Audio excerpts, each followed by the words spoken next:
What if I told you the most dangerous man in the room is not the sharpest mind, nor the strongest body, nor the most seasoned veteran, but the one who walks in with the unshakable conviction that he has already won, even when the scoreboard says he's losing? That isn't confidence. Confidence still listens to doubt. This is something far more volatile. Delusion, and in the game of power, delusion is not a flaw. It is divine. It is the spark that builds empires from ashes, the force that rewrites the rules, spits on failure, and dares to twist destiny itself. Delusion does not merely ignore reality, it bends reality until it kneels. Machiavelli never called it delusional. He called it necessary, because when the world sneers in disbelief, when logic stacks evidence against you, when every voice says you are finished, only delusion has the audacity to whisper back, "I'm just getting started." The world has never belonged to the reasonable. It rewards the irrational, the possessed, the obsessed, the ones who believe in their own legend before there is any proof it exists. They are mocked as madmen, dismissed as fools, hunted as outcasts, until they win, and then, as if by magic, history rewrites them as visionaries, as conquerors, as great men who always knew. Machiavelli understood this brutal truth. In The Prince, he did not praise moderation. He did not glorify reason. He glorified results. And results are not born in the cautious hands of logic, but in the clenched fists of the deranged believer. Consider this: what separates a lunatic from a legend? Success. History forgets the careful realists, the men who waited for the perfect moment, who played it safe, who measured twice and never cut. But it remembers with trembling awe the conquerors who marched into the storm, armed with nothing but the madness of conviction. Alexander the Great didn't just claim greatness, he believed he was the son of Zeus, not metaphorically. Literally, that belief infected his army. His soldiers fought like they were commanded by a god. His enemies quaked like they were facing one. And when you believe your blood is holy, retreat becomes blasphemy. The only outcome that honors your identity is victory. Napoleon didn't kneel for a crown. He placed it on his own head, not in the name of God, not as a humble servant of France, but as a declaration of psychological supremacy. I am not chosen by divine right. I am the right. Muhammad stood alone in Mecca, with words that could have meant execution, yet he proclaimed them loudly, defiantly, repeatedly, not because he commanded armies, but because his belief was an army. In time, that belief became a civilization. These men did not win because they had superior resources or perfect conditions. They won because their self-belief roared louder than the world's doubt. They refused to see reality through the common man's eyes. And here lies the dangerous truth. Machiavelli only hinted at, in the game of power, the man possessed by delusion will often defeat the man armed with reason, because people do not rally to logic. They do not follow evidence. They follow certainty. Certainty is magnetic. It silences hesitation. It blinds the senses. When a man speaks with unwavering conviction, even if he is wrong, most will stand beside him, not because they believe he is right, but because no one else dares to challenge a fire that burns that bright. And so the world bends, again and again, not to truth, but to the man insane enough to believe it belongs to him.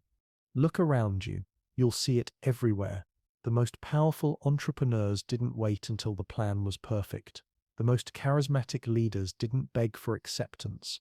The most feared competitors didn't care whether the odds were fair. They acted with the intensity of someone who already won. That's the secret. Delusional belief creates momentum. It makes other people stop questioning and start adjusting. It bends the environment to your will simply because you act like it already belongs to you. Most people think they need validation to feel powerful.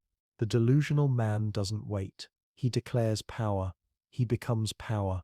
And here's the catch. The moment he believes it, others do too. Machiavelli would have called this dangerous but necessary. A prince must be willing to create illusions, to shape perception, to walk the line between fiction and domination. But the most powerful illusion of all, the one you cast over yourself, you can lie to others. That's useful. But when you believe your own myth, when your blood burns with purpose that no one else can see, that's when you become unstoppable. You become immune to failure because you've already decided it doesn't exist. You become dangerous because nothing terrifies the masses, like a man who cannot be shaken, and you become inevitable because you walk like destiny is dragging you forward. So laugh at the madman. Mock the one who talks like he's already won. But when the dust settles, when the fearful have fallen, when the logical have hesitated, he's still standing because he didn't wait for proof. He became the proof. And in a world that rewards courage wrapped in delusion, that's the man who wins. Your enemy expects hesitation. He expects fear in your eyes, uncertainty in your voice, doubt in your next move. That's how most people live, carefully, politely, begging for permission to act like they matter. But then you walk in, eyes cold, posture unshaken, speaking your ambition like it's law, and everything changes, because you carry something far more dangerous than a sword. You carry delusion, and in the hands of someone who knows how to use it, delusion becomes a weapon of war. Machiavelli never used the word delusion, but he knew its power. He spoke of appearances, of perception, of fabricating the image of greatness, even when greatness wasn't there. Why? Because people don't react to the truth. They react to the presentation of truth. When you walk with delusional self-belief, you don't just change how people see you, you change how they see themselves in comparison to you. They feel smaller, weaker, less certain. They question their own reality while you rewrite yours. Let's be clear. This isn't about confidence. Confidence still needs feedback. Delusional belief doesn't need applause or permission. It is its own fuel, and when you believe in yourself beyond reason, you commit to moves others wouldn't dare try. That's what makes it a weapon. It expands your aggression, your reach, your risk threshold. Your opponent calculates the rational limits of your behavior, but you're not rational anymore. You're possessed, and that makes you terrifying. Here's the Machiavellian truth. Power is never about being right. It's about being sure. Certainty scares people. Certainty commands respect, even when it's wrong. Because in a world of grey, people crave black and white. They crave someone who knows. So when you speak, don't offer suggestions. Make declarations. Don't say, I think I can win. Say, it's already mine. Don't say, maybe I'm good enough. Say, I was built for this. The goal is to dominate not through facts but through conviction. And the best part, it spreads. Delusional belief is contagious. People begin to adopt your view, simply because you seem so certain of it. Your narrative becomes their reality. That's why kings don't beg. That's why leaders don't ask. That's why Machiavelli said, a prince must appear resolute even when he isn't. Because when you act like a lion, the sheep don't ask if you're pretending. They just step aside. Now, here's where most people fail. They think delusion is about pretending. No, delusion only works when you live it, when your every move aligns with the identity you've invented. The delusional man doesn't just talk, he builds. He trains like a warrior before the battle exists. He walks into rooms like he's already conquered them. He signs his name like it belongs in history books. And people start to believe it, because they don't want to be the fool who doubted a legend in the making. They'd rather be on your side, even if you're wrong, than against you. If there's any chance you're right, that's how delusion wins wars. Not by proving itself, but by projecting itself with such force that resistance collapses before the first blow. And here's the final twist. Delusional belief creates a reality that others are forced to participate in. You pull them into your world. You dictate the rules. You decide what's possible, because power doesn't care what's true. It only cares who gets to define what's true. So, use it. Walk like you cannot fail. Speak like your words shape the outcome. Think like defeat has already been erased from the timeline. And remember, to most people, you'll look like a lunatic until one day you look like a prophet because you didn't wait for the world to agree with you. You made it submit. And that is the power of weaponized delusion. Delusional belief doesn't strike like lightning. It's not a gift, it's a construction project, built brick by brick, in silence, in rage, in absolute defiance of what the world tells you is reasonable. You don't wait for it. You forge it in fire. If you're weak right now, if you're uncertain, if you're small, good, because delusional belief is most powerful when it's born from nothing. That's what makes it terrifying. Not that it's loud, but that it shouldn't exist, and yet it does. So, how do you build it? Let's break the illusion and reveal the structure behind the madness. Step 1. Kill permission. Most people never rise because they're still waiting, waiting to be seen, waiting to be validated, waiting for someone to say, yes, you're allowed to go big. But delusion begins when you destroy that instinct. You don't need permission. You never did. Machiavelli's prince doesn't ask for blessings. He takes the throne. He manufactures the right to rule. So must you. Burn the idea that you must deserve power. Act as if it's already yours. Your enemies will catch up later. Step 2. Speak like a tyrant. Your words are your architecture. Every time you speak with weakness, you're building your own prison.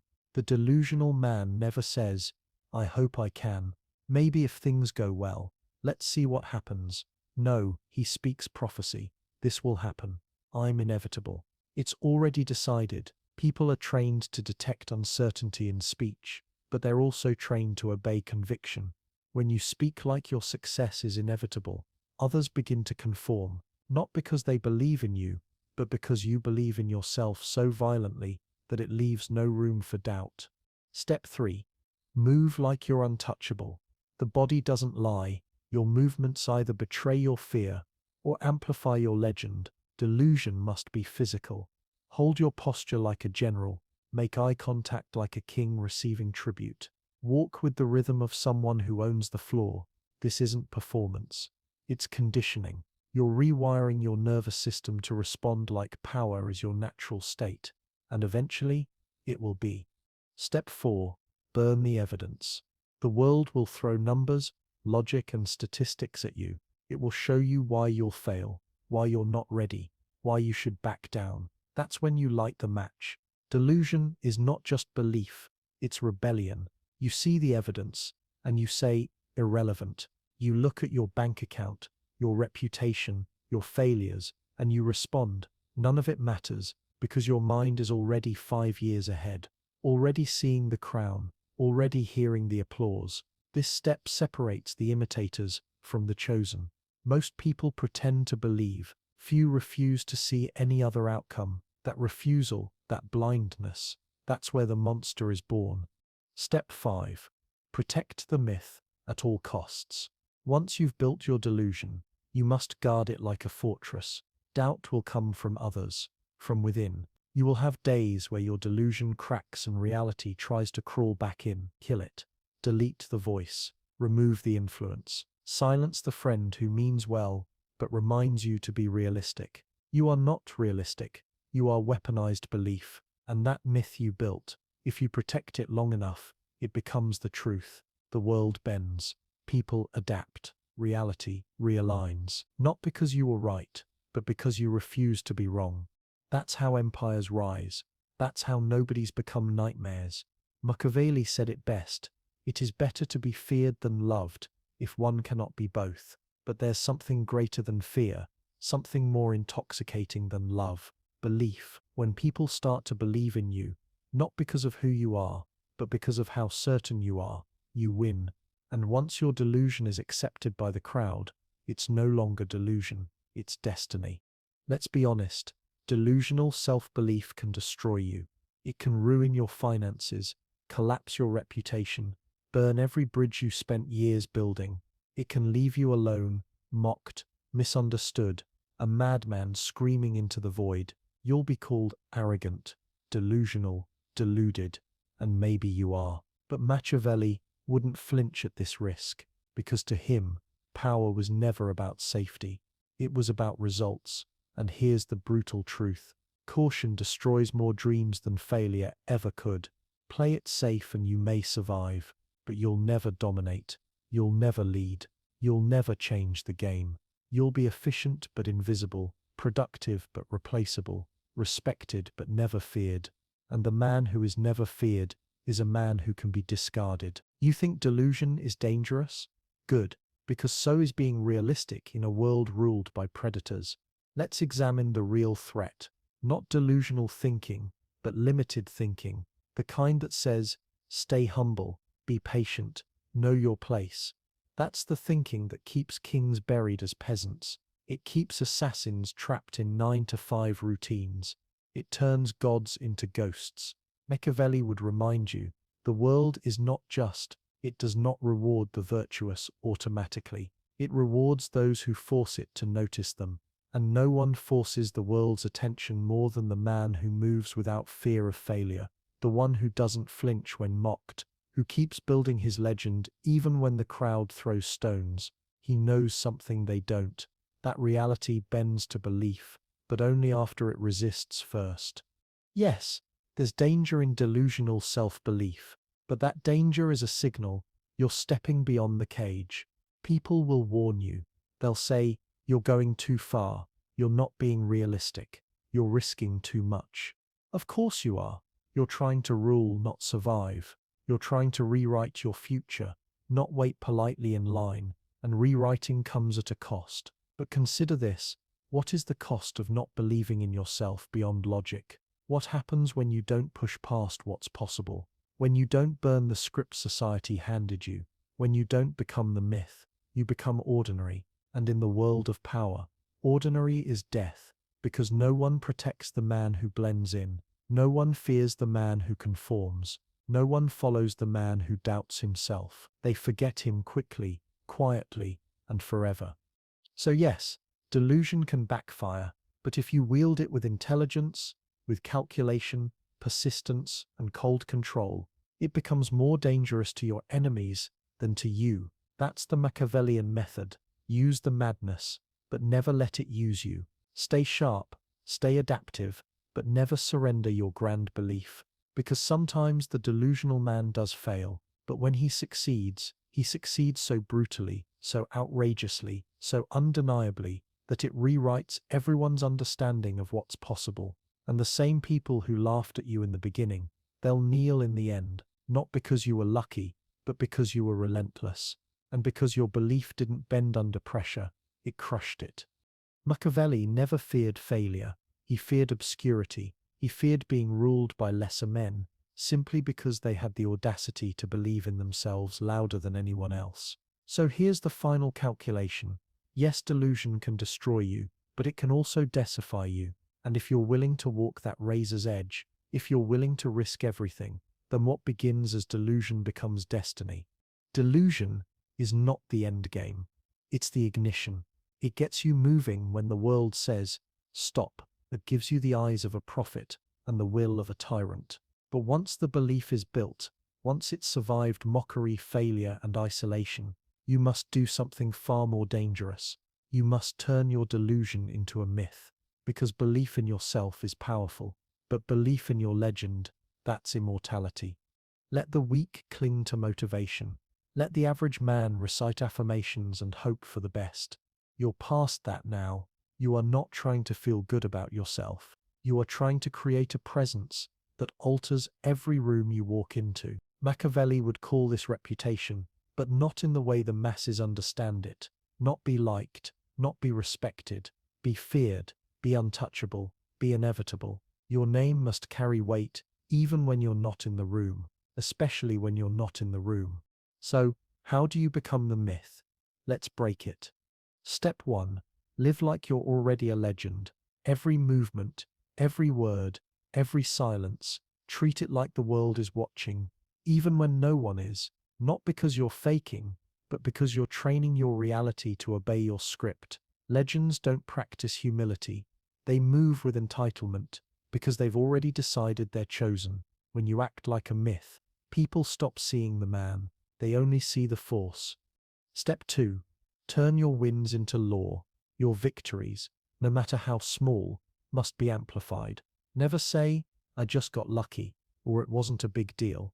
Burn that language. Instead say, I planned it. I made it happen. I warned them. Every win is a chapter in your legend. Every obstacle is now part of the prophecy you were meant to overcome. People remember stories, not spreadsheets. So tell the story where you're always in control, always the architect, always 10 steps ahead. Let them fear how often you're right. Step 3. Guard the illusion with iron discipline. Now that your delusion has grown into a myth, it will be attacked. People will try to humble you. They'll test you. They'll say, let's see what happens when he loses. Let them, but never, never show the cracks. Machiavelli taught that a ruler must never show weakness, even if he bleeds behind the curtain. The myth is sacred. Once you show the world that you doubt yourself, it unravels. You are now playing a different game. You're not trying to win battles. You're trying to become untouchable. And that means every moment is performance, not for the crowd, but for the legend you're becoming. Step 4. Let others carry the story. The final phase of power isn't when you speak your greatness. It's when others do it for you. Your myth must become viral, something whispered in private rooms, something passed like prophecy, something feared, envied, imitated, never ignored. When people say your name with tension in their jaw, when rivals adjust their plans because of what you might do, when admirers try to mimic your posture, your silence, your aura, you've made it. Not because you're loud, but because your presence lingers after you're gone. And that presence, that's the final form of delusional self-belief. Not madness, not blind hope, but a manufactured divinity, where the man and the myth merge and the world forgets which came first. Machiavelli's verdict: he would have smiled at the madness, applauded the audacity, and whispered what cowards are too afraid to admit. He who controls the illusion controls the world. Delusional self-belief is not self-help. It is self-crowning. It is the declaration: in not waiting for history to decide who I am, I will write it myself. And once you've written it long enough, once you've bled, burned, and built, even the world must surrender, because it can mock a man, it can delay a king, it can crucify a prophet, but it cannot kill a myth. Let's trace the path, the forbidden path of the man who believes in himself so violently that reality has no choice but to surrender. This isn't about confidence. It isn't about fake positivity or motivation. It's about building a fire inside you, so blinding that the world burns before it questions you again. The world doesn't remember the careful. It remembers the madman who declared victory before the war began, the one who believed he was chosen long before anyone agreed. They laughed. They called him arrogant. But while they hesitated, he conquered. Delusional belief is not just madness. It's a weapon. A sharpened blade in the hands of those who dare to wield it. Speak with unshakable conviction, and you will silence reason itself. Move with absolute certainty, and watch as people forget your flaws, your failures, your fractures. Paint the future with enough confidence, and they'll confuse it for prophecy. That's the secret power. You bend minds, not with evidence but with pressure. You dominate rooms not through truth but through force. But belief is not born in daylight. It begins in the shadows, when you stop asking for permission, when you speak as if your words are already law, when you carry yourself like a king in exile waiting to reclaim his throne. It's in the moment you ignore the facts, dismiss the odds, and declare without hesitation, I've already won. The world will not bow easily. It will push back, hard. They will tell you to know your place. They will urge you to be realistic, to scale back, to wait. They'll warn you of the dangers. And they're not wrong. There is danger. You might fall. You might lose everything. You might become the punchline in rooms you'll never enter. You might be mocked, abandoned, exiled from the comfort of the familiar. But here is the truth they will never admit. There is a danger far worse than failure. To live invisible, to die forgettable. Because no one fears a man who doubts himself. No one follows a man who waits for proof, but they will follow a myth. The final evolution of belief is when it stops being an internal flame and becomes external law, when people no longer ask if you'll succeed, but only when your name starts to move ahead of you, slipping into rooms before your body does. Whispers replace questions. Your next move becomes an obsession. And it's not because you've shown proof, it's because your presence feels inevitable. You become the storm they feel before it arrives. Your silence turns into a blade they can set to parry. Your very existence becomes a warning. At that point, you are no longer a man. You are a legend. And here's the paradox. When your so-called delusion survives long enough, it ceases to be delusion. It hardens into destiny. So Outro, if you're finished playing small, if you're done hiding in the safety of mediocrity, if you're ready to walk into history with the certainty of a man who knows the ending before it's written, then you already understand the next step. Like the video, subscribe to the channel, step deeper into the brutal truths they will never teach you. Because here, we don't chase power, we become.